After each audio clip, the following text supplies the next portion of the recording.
When looking into some of the most well-known degenerates to have ever been caught on To Catch a Predator, none stand out quite like Lorne Armstrong.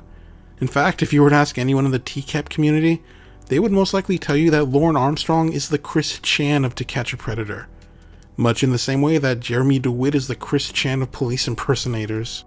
To say that Lorne has a massive following would be an understatement. People love to discuss him, to dissect him, and to make his life a living hell. But why? There have been plenty of notable idiots who showed up hoping to steal a child's innocence. There were some guys who were debatably worse than he was.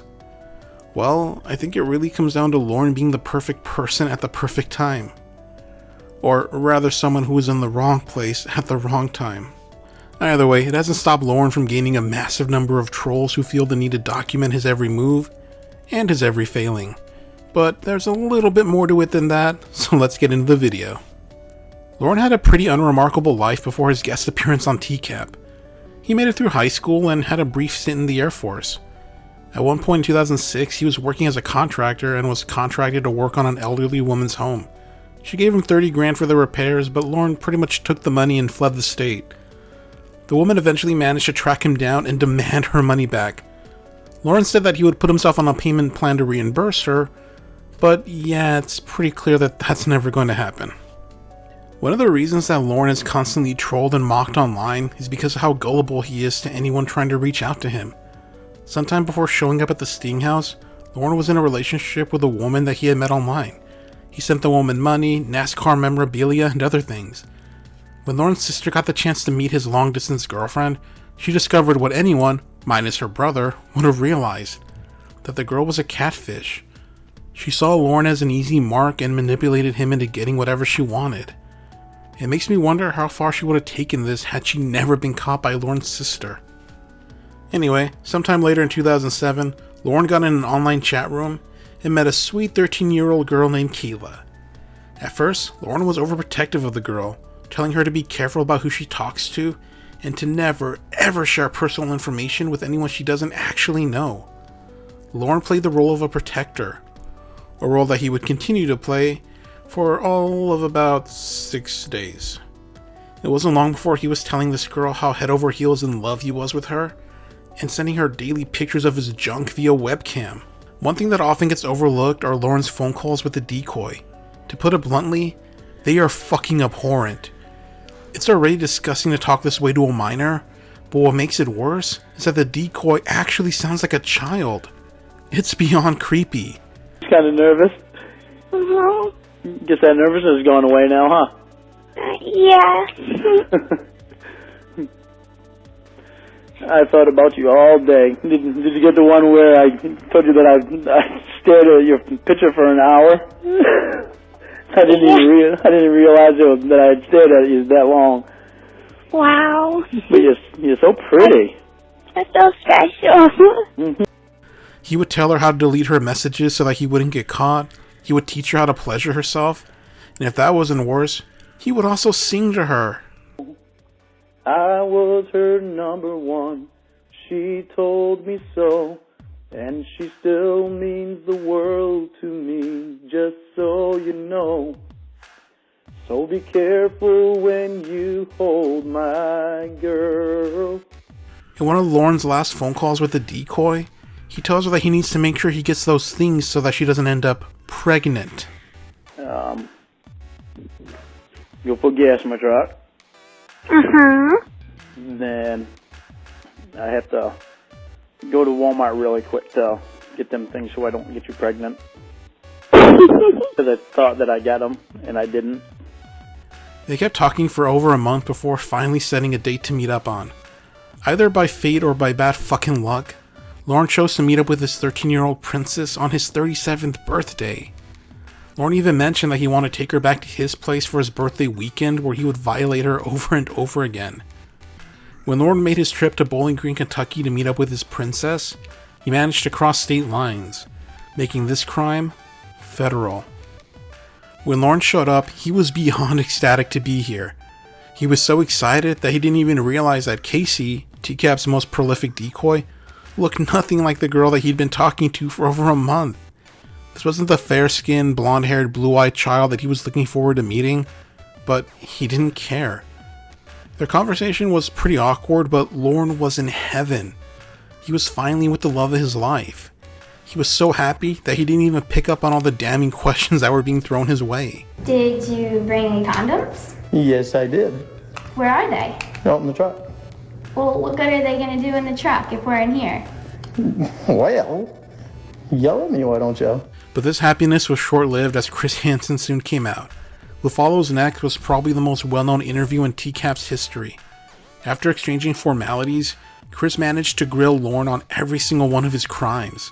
The only thing he didn't call him out for was his singing. Chris was disgusted at the fact that he was constantly sending her pictures of his Magnum Dong. Magnum Dong! And the fact that he was even talking about marrying her once she turned 18. You talk about getting married to her. Getting married, she's 13.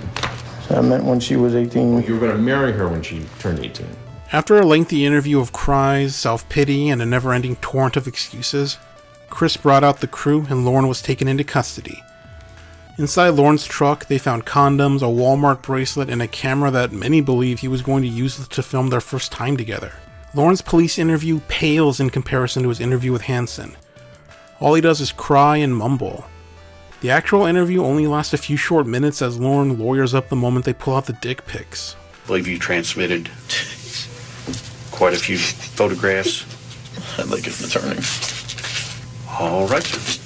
Lorne stayed in jail until his trial date, and when it came around, things weren't looking all that great for him. The evidence around him was overwhelming, so much so that he was looking at decades in prison if he chose to go to trial.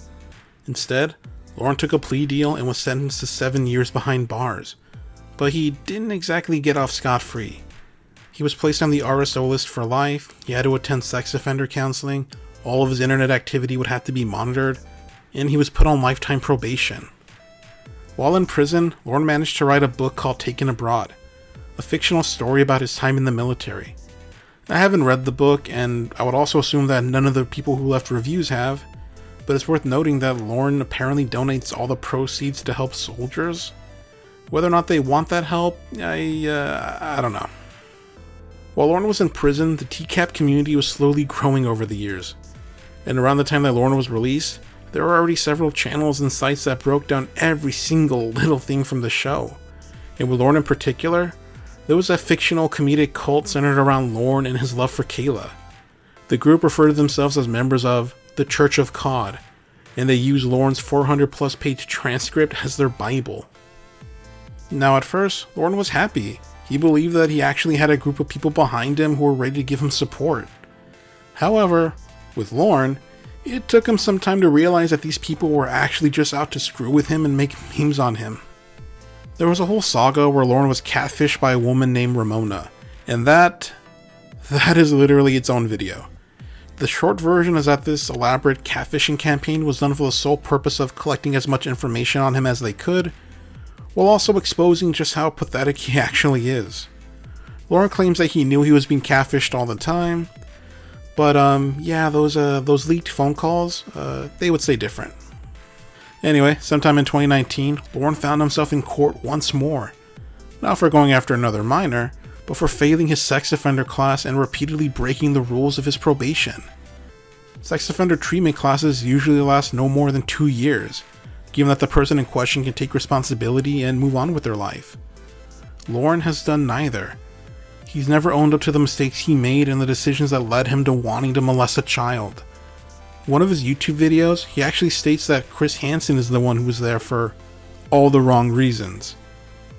So, and as far as everybody's comment about it being a good thing that Chris Hansen was there, yeah, it probably was. I mean, I just have a sour note about it because he was there for the wrong reason. It would have been a lot better if he was there for doing it for free. That's what disturbs me. He was doing it for money and for the glamour. Yeah, it was definitely Chris. Lorne may have attempted to kidnap and rape a child, but yeah, Chris is the one who was in the wrong here. When I get there, we'll see how much gas I have in my truck. Then maybe if I have enough gas, then I'll bring you back here and then take you back again. Lorne also tried to blame the catfishers, the trolls, Dateline NBC, the judge's mother, that random guy who walked past Gordon Ramsay in that video, but it didn't work. Lorne and his attorney tried to get the judge to give Lorne some special treatment, but the judge refused, as he had no reason to reward Lorne for making no effort to improve his life and for constantly finding ways to get around his probation. Despite Lorne living a less than ideal life, the judge reminded Lorne that he's not the victim of his own actions. And that's something that Lorne definitely needed to hear. Lorne was sentenced to 6 months in prison and he was released the next year. As of the date of making this video, there's really nowhere for Lorne to go from here. He's pretty much ruined his own life and he has literally no one else to blame but himself. He can blame Chris, NBC, perverted justice, his own family, every troll he's ever come into contact with, but that doesn't change the fact that in the end, he made the choice to talk to a minor. He chose to send her those pictures, and he made the drive down to her house to fulfill his sick desires. At this point, the only one who can fix his life is him, but he won't do that. He'll always have a reason, an excuse for why he can't make a change. Much like Heidi said at the end of her South Park arc, when you're always the victim, you can always justify being awful. And I can only imagine that Lorne will go on to justify his awfulness for as long as he can. Anyway, I hope you like that. Thanks for watching. Thank you for all the continued support. And I'll see you soon.